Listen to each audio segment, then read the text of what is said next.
The leader of the opposition St. Lucia Labour Party, Philip J Pierre, says May Day for 2020 is a struggle not only against the COVID-19 pandemic, which has negatively affected the lives of thousands of St. Lucians, but also against the government, which he accuses of an anti-worker policy. This May Day is a May Day of struggle against the COVID-19 pandemic and its repercussions, which have destroyed the livelihoods of millions of workers throughout the world in the forced lockdowns of countries and their economies. It's the struggle for the thousands of displaced workers here in St. Lucia, the majority in the tourism sector, many of them young persons, who now have to find the means to sustain themselves in the uncertain months ahead. It's the struggle for our COVID-19 frontline workers who should be rewarded with bonus salaries for their work, but who, with other public service workers in St. Lucia, have to stand up for a government which has decided instead to cut from the cash that it has to pay them for at least the next 3 months. It's the struggle against the carelessness of a government which is pursuing an anti-worker policy in dire economic times and at a time when the world is standing in international solidarity with workers.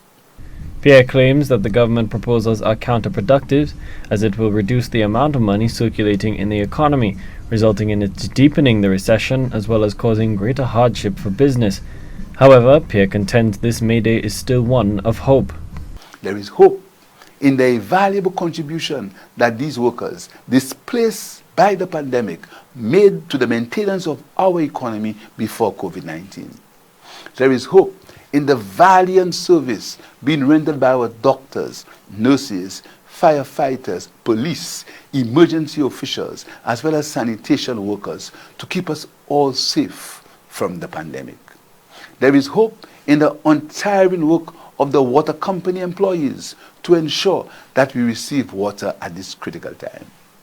There is hope in the hours of pressure and endurance patiently sustained by gas station attendants and supermarket workers as they strive to facilitate the crush of hundreds during the lockdown.